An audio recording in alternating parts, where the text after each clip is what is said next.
Olá, vamos lá, irmãos, queridos ouvintes. Vamos compartilhar a palavra do Senhor nesta noite, nesse momento. Mateus capítulo 20. Jesus aqui, ele vai contar uma parábola a respeito dos trabalhadores da vinha. Eu acho aqui interessante essa parábola aqui que Jesus ele relata e conta que não é o tempo nosso de crente que vai nos salvar. O que nos salva é a obra copiosa de Cristo realizada nas nossas vidas. Porque o homem nós não somos salvos por obras e nem por meio das obras. Nós somos salvos sim, pela graça, pela obra que Cristo fez no Calvário ao nosso favor. Então aqui vai demonstrar que esse dono da vinha, ele foi chamar os trabalhadores para a sua vinha. Vamos ver no seu contexto que eu acho muito interessante essa parábola. Então diz aqui, o reino dos céus é semelhante a um proprietário que saiu de madrugada para contratar trabalhadores para a sua vinha. Ele saiu de madrugada. Provavelmente, a vigília, no tempo dos judeus, as vigílias eram contadas de 3 em 3 horas. Então vamos supor que aqui era 6 horas da manhã. E tendo ajustado com os trabalhadores 1 denário por dia, e mandou para a sua vinha, né? Então ele contratou aqueles homens para trabalhar de 1 denário por dia. O que é 1 denário? Era um dia de trabalho, né?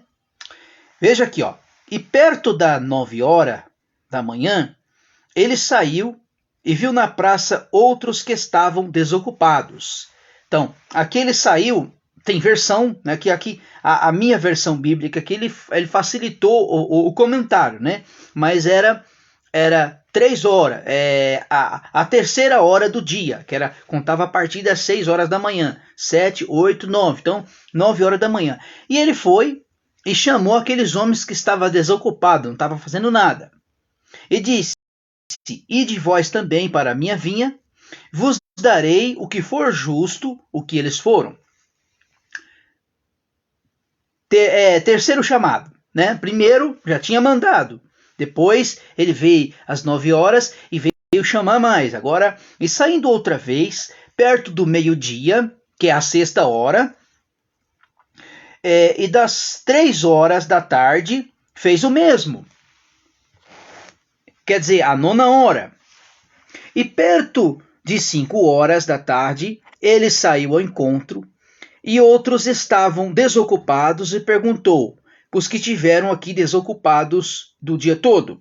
Responderam, por que ninguém nos contratou? Disse, ide vós também para a minha vinha, e recebemos o que for justo.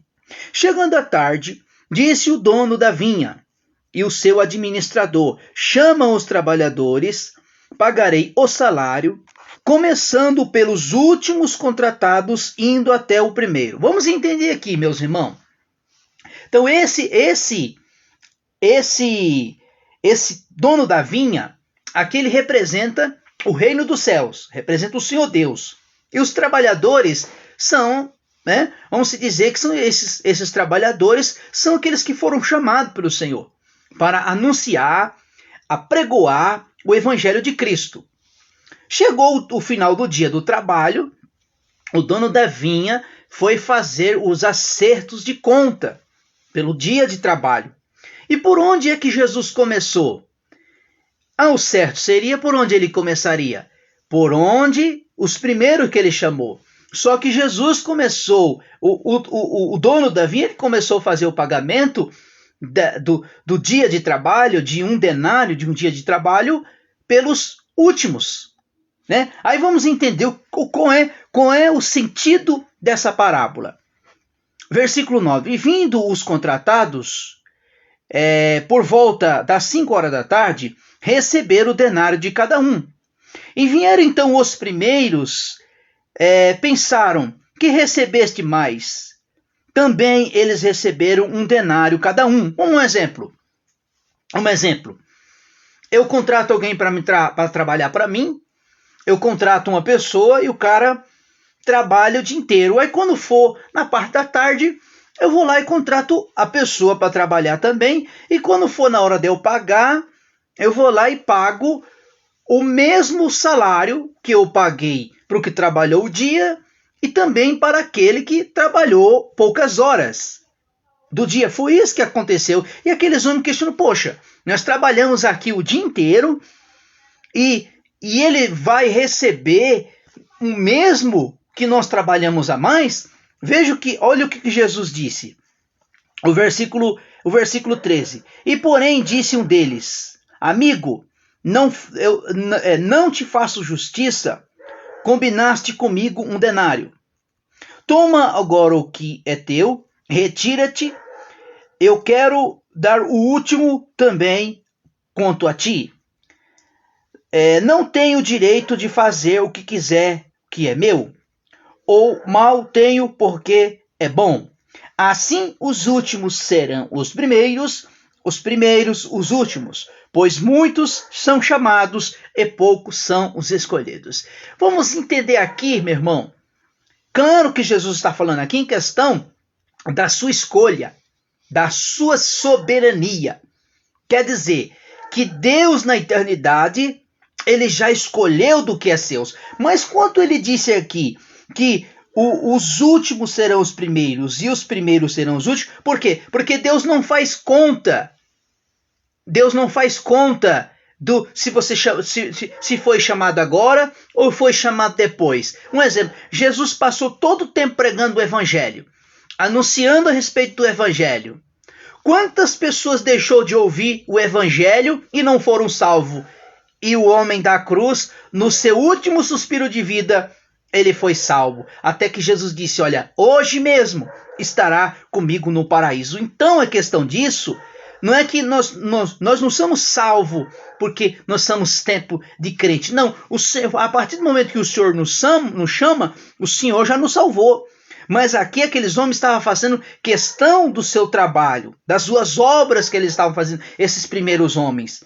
E agora quando fala assim, muitos são chamados e poucos escolhidos, irmãos, nem todos crentes têm os mesmos dons que o Senhor recebeu. Um exemplo, o Senhor me chamou com o dom da palavra.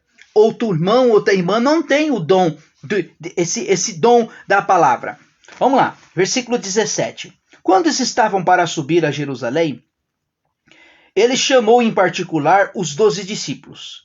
Enquanto caminhavam com ele, disse, vamos para Jerusalém, o Filho do Homem será entregue aos principais sacerdotes e aos mestres da lei, e eles os condenarão à morte. E o entregarão aos gentios para que zombem dele, e à sorte sejam crucificados no terceiro dia, e ele o ressuscitará. Então aproximou-se dele a mãe de Zebedeu. Quem é essa mãe de Zebedeu? Que era a mãe de João, não João Batista, e Tiago, que era o seu irmão, aqueles dois que foram chamados ali na pescaria. Então aproximou-se a mãe de Zebedeu com seus 2 filhos e prostrando-se-lhe e fez um pedido. Perguntou, o que queres? E disse, concede que esses 2 filhos se assentam uma à direita e outra à sua esquerda no teu reino. Aí o que Jesus responde? Jesus, porém, respondeu, não sabeis pedir, pois não sabeis pedir. Podeis vós beber o cálice que eu estou para beber? E ser batizado com o batismo que estou para ser batizado? E respondeu, podemos. E disse, na verdade bebereis o meu cálice, mas assenta à minha direita ou à minha esquerda, não me pertence concedê-lo. Esse lugar pertence àqueles que meu Pai já preparou. Verso 24. Quando o que se diz ouviram isto, indignaram-se contra os dois irmãos. Então Jesus chamou-se e disse: Bem sabeis, os governadores dos gentios dominam, os grandes exercem autoridade sobre eles. Não será assim entre vós. Pelo contrário, todo aquele que entre vós quiser tornar-se grande, será o vosso servo. Quem quiser ser o primeiro, será ser escravo. Esse tal como o Filho do Homem veio não para ser servido, mas para servir e dar a vida em resgate por muitos. Veja aqui, irmãos, que o texto está dizendo aqui, o versículo 28, ele não veio para resgate de todos, mas é resgate de muitos. É o texto que está dizendo aqui. Verso 29. Quando eles saíram de Jericó, seguiu uma grande multidão. 2 cegos estavam assentados à beira do caminho. Quando ouviram que Jesus passava, clamaram: Filho de Davi, tem misericórdia de nós. E a multidão os repreendiam para que calassem. E eles clamavam com grande voz: Senhor, Senhor, Senhor, Filho de Davi, tem misericórdia de nós. Jesus parou, chamou-lhe e perguntou: O que queres que eu te faça? E respondeu: Senhor, que os nossos olhos abram. Movido-se de compaixão, Jesus tocou nos olhos, e imediatamente começaram a ver e o a seguir. Amém, meus irmãos? Que Deus abençoe. Próxima palavra será no capítulo 21, a entrada triunfal de Jesus em Jerusalém. Jesus agora está dando os seus últimos passos para o Gólgota, para o momento da vitória. Que Deus abençoe.